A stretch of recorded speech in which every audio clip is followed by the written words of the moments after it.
오늘의 주요 뉴스입니다. 2일 오후부터 3일 오전까지 부산에서 93명이 코로나19 확진 판정을 받았습니다. 중구행 콜센터에서 확진된 직원의 동료 7명이 추가 감염됐고 어린이 체험시설의 직원도 1명이 확진됐습니다. 최근 확진자가 늘면서 학생 확진자 수도 크게 증가했습니다. 학원과 체육시설, 가족 간 감염 등 산발적인 감염이 지속되고 있는데요. 이 학기 전면 등교에도 빨간불이 켜졌습니다. 부산 진구의 코로나19 백신 접종률은 44.2%로 부산 평균을 웃돌고 있습니다. 부산 진구는 발달장애인과 장애인 직업재활시설 이용자 등에 대한 맞춤형 접종 대책도 추진합니다. 부산시가 올해 전기차 1,670세대의 구매 보조금을 지원합니다. 구매 지원 신청일로부터 석 달 전부터 부산에 주소를 둔 시민과 법인, 공공기관 등이 대상입니다.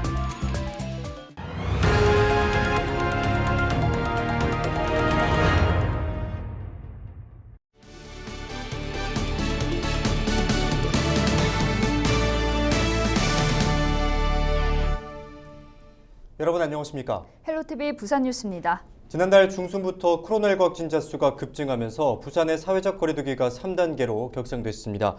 이 시기와 맞물려 학생 확진자 수도 크게 늘었는데요. 최근에는 증가세가 둔화하기는 했지만 학원과 체육시설, 가족 간 감염 등 산발적인 감염이 지속되고 있는데요. 이 학기 전면 등교에도 빨간불이 켜졌습니다. 차선영 기자가 보도합니다.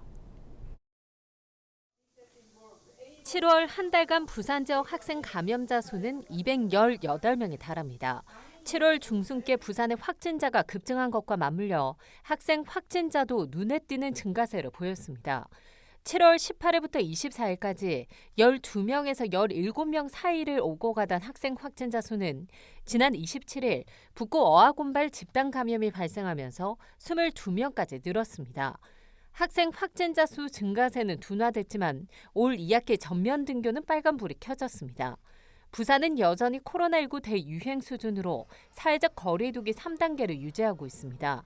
100명을 넘나들던 신규 확진자 수가 최근 60명에서 70명 수준으로 떨어졌지만 안심할 수 없는 단계입니다. 언제 어디서 터질지 모르는 시한폭탄을 안고 있는 셈입니다. 이런 가운데 2주 뒤부터는 일선 학교의 개학이 시작됩니다. 학부모들은 2학기 전면 등교를 기대하면서도 학교 내 방역망에 대한 불안감을 느끼고 있습니다.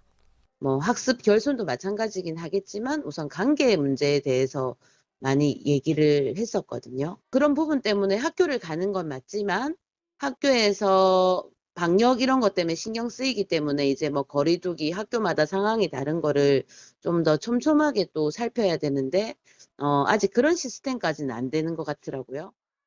부산교육청은 일단 코로나 상황을 지켜보고 있다며 학교별 규모에 맞춰 방역 물품과 인력을 지원하는 등 학생들의 안전한 등교를 위해 대비하고 있다고 밝혔습니다. 이와 함께 다음 주 교육부의 전면 2학기 등교에 대한 입장 발표 후 연계해 구체적인 대책 마련에 나설 방침입니다. 헬로티비 뉴스 차선영입니다. 8월부터 40대 이하 일반 시민까지 접종 대상이 확대됐습니다. 이와 더불어 중증 환자와 발달 장애인 등 맞춤형 접종도 조만간 시작될 예정입니다. 보도에 김한식 기자입니다. 부산 진구 코로나 예방 백신 접종률은 44.2%, 부산 평균보다 3%포인트가량 높습니다. 2차 접종까지 마친 사람도 부산 평균보다 1%포인트 높은 15.4%를 기록하고 있습니다. 이런 추세라면 이달 중으로 전체 주민 대비 접종률 60% 달성도 가능할 것으로 기대됩니다. 3분기부터는 접종 대상이 전 연령대로 확대됐습니다. 백신 수급만 원활하다면 11월 집단 면역 형성이라는 목표 달성도 무난할 전망입니다. 8월 40대 이하 일반 국민을 대상으로 대규모 접종이 본격적으로 추진될 예정입니다. 9월 중 전 국민 70% 1차 접종을 신속하게 완료해서 11월 집단 면역이 달성되기를. 백신 접종에 속도를 내면서도 맞춤형 접종 대책도 마련됐습니다. 먼저 발달장애인과 장애인 직업재활시설 이용자 등은 오는 5일부터 사전 예약이 진행됩니다. 접종은 8월 26일부터 시작됩니다. 노숙인과 미등록 외국인 등은 보건소를 현장 방문해 접종할 수 있습니다. 또 아직까지 접종을 받지 않은 75세 이상 어르신은 사전 예약 후 접종센터에서 접종 가능합니다. 이와 더불어 60세에서 74세까지 연령대는 추가로 오는 31일까지 사전 예약을 받습니다. 특히 중증 질환자에 대한 대책도 마련됐습니다. 중증 질환 입원자, 환자, 보호자 및 간병인에 대해서도 치료받는 병원에서 접종이 가능하도록 8월 초 수요일 조사를 통해 의료기관 자율 접종을 추진할 예정입니다. 사회적 거리두기 강화에도 코로나 확산세가 꺾이지 않고 있습니다. 방역당국은 방역수칙을 준수하고 의심 증상 발생 시 신속한 검사를 당부하고 있습니다. 헬로티비 뉴스 김한식입니다. 3일 부산의 코로나19 확진자가 다시 90명대를 기록했습니다. 부산시는 전날 오후부터 3일 오전까지 93명이 확진 판정을 받았다고 밝혔습니다. 특히 중구의 한 콜센터에서 7명이 확진됐는데 지난 2일 타 지역에서 직원 1명이 확진된 이후 145명에 대한 조사에서 추가 확진자가 나왔습니다. 또한 해운대구의 한 어린이 체험시설에서 전날 직원 1명이 확진됐으며 밀접 접촉자들은 모두 음성입니다. 방역당국은 이 확진자가 업무상 고객과의 밀접 접촉은 없었다며 카드 결제 내역을 확인해 60명에게 진단검사를 권고하겠다고 밝혔습니다. 자율접종 2차 대상자 9만 7천여 명에 대한 백신 접종 사전 예약이 4일 저녁 8시부터 6일 오후 6시까지 진행됩니다. 5일 오전 9시부터는 콜센터와 보건소, 예방접종센터로 전화를 걸어 예약할 수도 있습니다. 이번 2차 대상자는 50제곱미터 이하 음식점 종사자와 실내 체육시설 종사자, 전통시장과 백화점 종사자 등입니다. 사전 예약을 하면 17일부터 다음 달 11일까지 예방접종센터에서 화이자나 모더나 백신을 맞게 됩니다.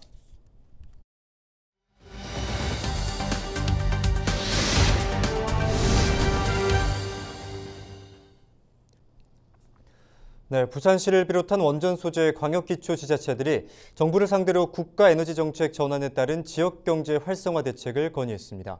원전 해체로 세수가 감소하는 원전 소재 지자체에 대한 별도의 지원 방안을 마련해달라는 것이 골자인데요. 부산시 김가병 원자력안전과장을 통해 자세한 내용 들어보겠습니다. 안녕하십니까? 예, 안녕하세요. 부산시 원자력안전과장 김가병입니다.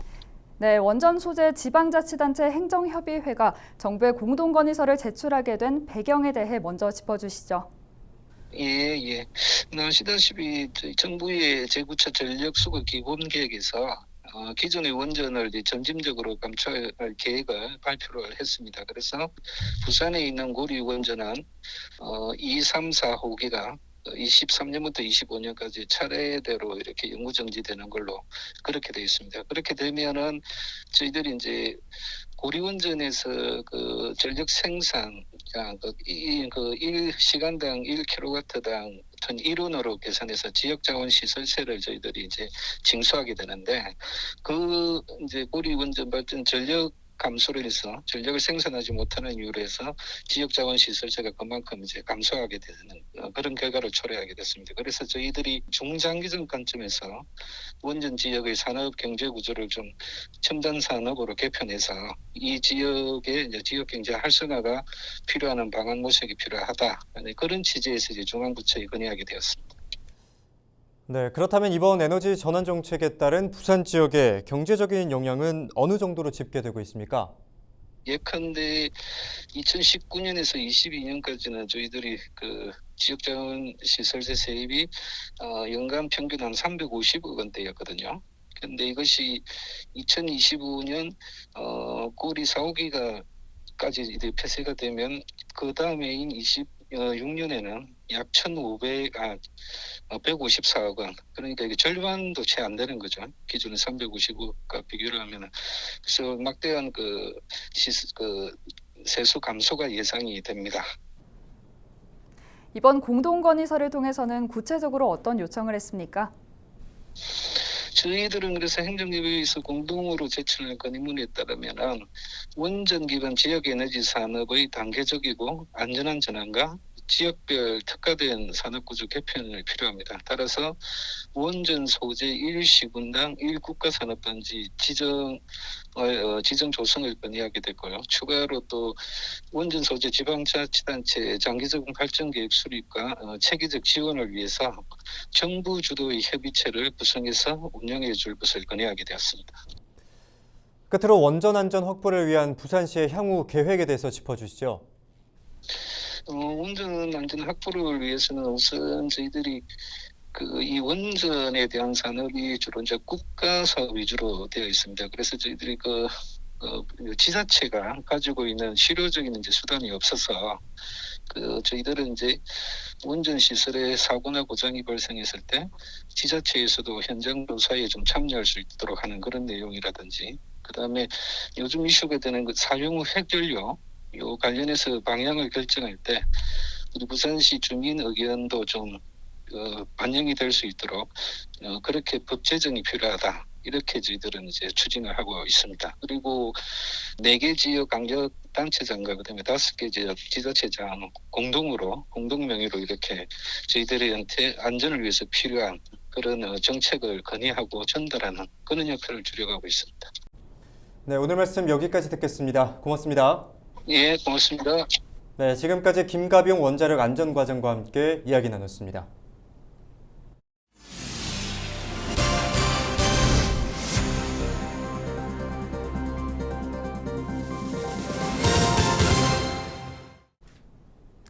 부산시가 올해 전기차 1670세대에 구매 보조금을 지원합니다. 전기 승용차는 1200여 대, 전기 화물차는 400대가 대상이며 대상 차량은 환경부 전기자동차 홈페이지에서 확인할 수 있습니다. 전기 승용차의 경우 6천만 원 미만 차량은 구매 보조금 전액인 최대 1,300만 원, 9천만 원 미만은 보조금의 50%가 지원되며 9천만 원 이상은 보조금을 지원하지 않습니다. 대상자는 구매 지원 신청일로부터 3개월 이전 기준으로 부산시에 주소지를 둔 만 18세 이상 시민과 법인, 공공기관, 지방공기업 등입니다. 부산시의회가 복지시설 종사자들을 위한 고충신고센터를 운영합니다. 부산시의회 복지안전위원회는 오늘 9월 말까지 2달 동안 부산시 예산을 지원받는 사회복지법인과 사회복지시설 종사자를 대상으로 하는 고충신고센터를 운영합니다. 법인 임원이나 시설장 등의 강제 행사 동원 또는 금품 강요, 인권 침해 등이 발생했을 경우 부산시의회 홈페이지나 우편 팩스를 이용해 신고할 수 있습니다. 부산시의회 정종민 복지안전위원장은 현장에서 어떤 인권 침해가 발생하는지 실태를 파악하고 종사자를 위해 제도 개선을 추진할 계획이라고 밝혔습니다. 부산항만공사가 감천항 근로자들에게 코로나19 감염을 예방하기 위한 마스크와 자가진단 키트 등 방역물품 2만 4천여 점을 전달했습니다. 부산항만공사는 냉동수산물을 취급하는 감천항에서는 수작업으로 하역이 이루어지는 만큼 감염자가 발생하면 운영이 중단돼 업계가 큰 타격을 받는다고 설명했습니다. 공사 측은 또 현장의 목소리에 귀를 기울여 수요자 중심의 방역 지원을 지속할 방침이라고 밝혔습니다. 금정구는 주민자치위원회가 운영하는 12개 지역 특화 프로그램들이 순조롭게 진행되고 있다고 말했습니다. 서삼동은 지역만의 고유한 이야기를 발굴하기 위해 과거 자료를 공모하고 전시하는 프로젝트를 진행하고 있고, 구서 2동은 전문 직종의 주민자치위원들이 재능을 기부해 직업체험교실을 열고 있습니다. 또한 남산동은 어린이 청소년과 함께 골목길에 바닥화를 그리는 봉사단을 운영 중입니다. 금정구는 오는 연말께 12개 사업의 성과를 공유하는 자리를 마련할 계획입니다. 부산시가 지역의 영세 물류기업의 해외 마케팅을 지원합니다. 시는 물류기업들의 경쟁력을 높이기 위해 모두 20곳을 대상으로 해외 컨설팅과 교육, 사업 네트워크 구축 등을 지원할 계획입니다. 사업에 참여하고 싶은 기업은 부산 테크노파크 홈페이지를 통해 참가 신청서를 제출하면 됩니다. 기장군이 부산시설공단의 계좌, 곰내, 투명 방곡 등 터널 4곳의 조명등 조도를 높여줄 것을 요청했습니다. 기장군은 이들 터널의 조명등이 어두워 운전자들이 불편을 느끼고 교통사고 발생 우려에 대한 민원이 계속되고 있다고 말했습니다. 또한 그동안 부산시설공단의 터널 점검과 조도 개선을 지속적으로 요청했지만 공단 측은 문제가 없다는 입장을 고수하고 있다며 조명등과 LED 램프 교체를 통한 조도 개선을 지속적으로 요청할 계획입니다. 오늘 저희가 준비한 소식은 여기까지입니다. 저희는 언제나 지역 주민 여러분과 함께하겠습니다. 시청해주신 여러분 고맙습니다.